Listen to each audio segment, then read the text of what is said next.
Hello everyone, कैसे हैं आप सब। आशा करता हूं कि आप सब बहुत अच्छे से होंगे। आप सभी का स्वास्थ्य बहुत अच्छा होगा और आप सभी अपनी तैयारी को बहुत निरंतरता के साथ, गतिशीलता के साथ लगातार कर रहे होंगे।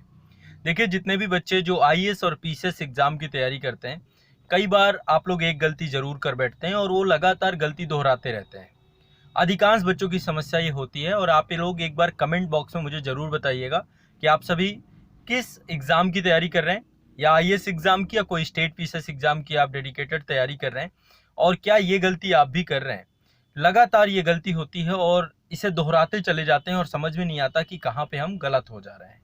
दरअसल आप में से अधिकांश बच्चे बिना पाठ्यक्रम को कंप्लीट किए हुए, बिना पाठ्यक्रम को समझे हुए, पूरा पाठ्यक्रम कंप्लीट किए बिना प्रारंभिक परीक्षा दे बैठते हैं। एग्जाम का नोटिफिकेशन आता है, जल्दबाजी कर बैठते हैं और जल्दबाजी के कई कारण होते हैं। कई बार आर्थिक तंगी कारण होती है, कई बार सही मार्गदर्शन का अभाव होता है, और एटलीस्ट अटेम्प्ट दे बैठते हैं और उसमें आपका पाठ्यक्रम कंप्लीट नहीं होता, आपका सिलेबस कंप्लीट नहीं होता।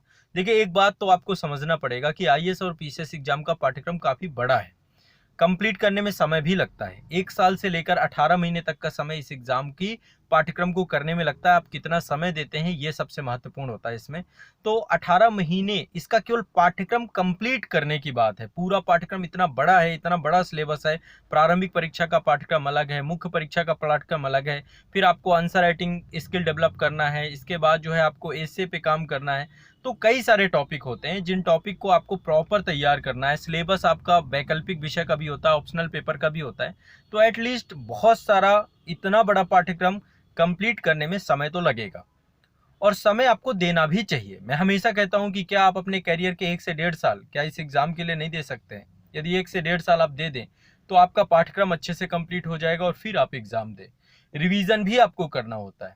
तो पाठ्यक्रम बड़ा है, अपूर्णता की स्थिति रहती है, कभी कंप्लीट ही नहीं करते हैं। कुछ बच्चे तो ऐसे होते हैं कि 1 अटेम्प्ट क्या, 2 अटेम्प्ट, 3 अटेम्प्ट, 4 अटेम्प्ट दे बैठते हैं और पाठ्यक्रम कंप्लीट नहीं करते हैं। एक बार कमेंट में जरूर बताइएगा कि क्या इस स्थिति से आप भी गुजर रहे हैं कि बिना पाठ्यक्रम कंप्लीट किए आप एग्जाम देते जा रहे हैं और असफल होते जा रहे हैं। हो सकता है प्रारंभिक परीक्षा आपका निकल जाए, पर मुख्य परीक्षा में रह जाएंगे, और मुख्य परीक्षा रह जाएगा तो फिर इंटरव्यू में रह जाएंगे, लेकिन आप फाइनल लिस्ट में नहीं आ पाते हैं। उसका सबसे बड़ा कारण यही है कि आप सफल नहीं हो पा रहे हैं, क्योंकि आप अपूर्णता की स्थिति में। ये एग्जाम समग्रता चाहता है, और समग्रता आएगा जब पूरा पाठ्यक्रम आप पढ़ेंगे और करंट अफेयर्स के साथ उसको जोड़ेंगे।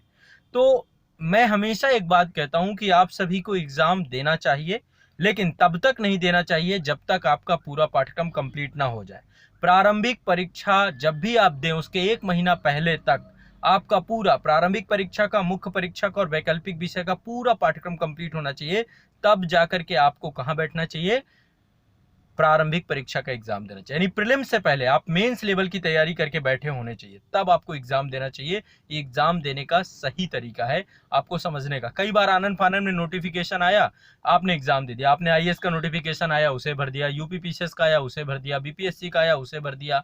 या अन्य कोई भी स्टेट पीसीएस है, चाहे एमपीपीएससी हो, सीजीपीएससी हो, आरएएस का एग्जाम हो, जेपीएससी हो, कोई भी स्टेट पीसीएस हो, जैसे उसका फॉर्म आएगा तुरंत आप फॉर्म भर देंगे, और इसके बाद क्या होगा?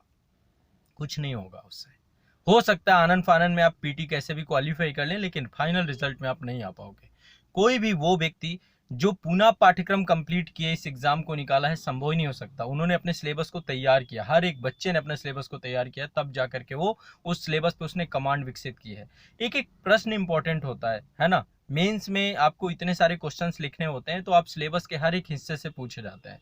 ये बात तय है कि हमें एक बार सिलेबस को आइडेंटिफाई करना चाहिए कि किस सेक्शंस का महत्व कितना है। वो एक अलग विषय है, अगले आने वाले सेशंस में मैं आपको इस विषय पे चर्चा करूंगा। बट एटलीस्ट पाठ्यक्रम कंप्लीट करना आपकी पहली शर्त होना चाहिए। और पाठ्यक्रम के लिए देखिए, आपको कुछ बुक्स भी पढ़नी पड़ेंगी। यदि आप कोई संस्था ज्वाइन कर रहे हैं तो संस्था ज्वाइन करके पूरा सिलेबस कंप्लीट कर सकते हैं, सेल्फ स्टडी से कर सकते हैं, पर आपको करना है कैसा भी तरीका है। एडवांस बुक का भी करना है ना, सब चीज़ों को लेकर के करना है ना। तो आज़ाद आईएएस एकेडमी के जो ये प्लेलिस्ट है, प्लेलिस्ट पे आपको बुक लिस्ट का पूरा वीडियो मिल जाएगा। यहाँ पे मैंने सारी की सारी जितने भी स्टेट पीसीएस हैं, आईएएस एग्जाम है, सबको लेकर के हमने यहाँ पे बताया है। ये हमारा आज़ाद पब्लिकेशन का जो चैनल है, वहाँ पे भी मैं कंप्लीट बुक लिस्ट बताता रहता हूँ, आपको समझाता रहता हूँ। तो बुक्स वहाँ पे पता चल जाएंगी। कंप्लीट कोर्स हमने एप्लीकेशन में कंप्लीट कराया, आईएएस एग्जाम का, यूपी पीसीएस का, बीपीएससी का, सीजीपीएससी का, आरएएस का, जितने भी एग्जाम है सब आज़ाद आईएएस एकेडमी के एप्लीकेशन पे कंप्लीट फाउंडेशन बैच में आपको मिल जाएगा। तो पहले आपको पूरा सिलेबस कंप्लीट करना चाहिए, फिर एटलीस्ट आपको एग्जाम देना चाहिए। विदाउट सिलेबस कंप्लीट किए कोई फायदा नहीं होगा। तो पहले ये चीज बैठिए, समझिए कि आपका सिलेबस कितना और कितना कंप्लीट है। जब तक ये नहीं समझेंगे कोई बेनिफिट नहीं है। तो आज की चर्चा पर चर्चा में ये एक महत्वपूर्ण विषय है।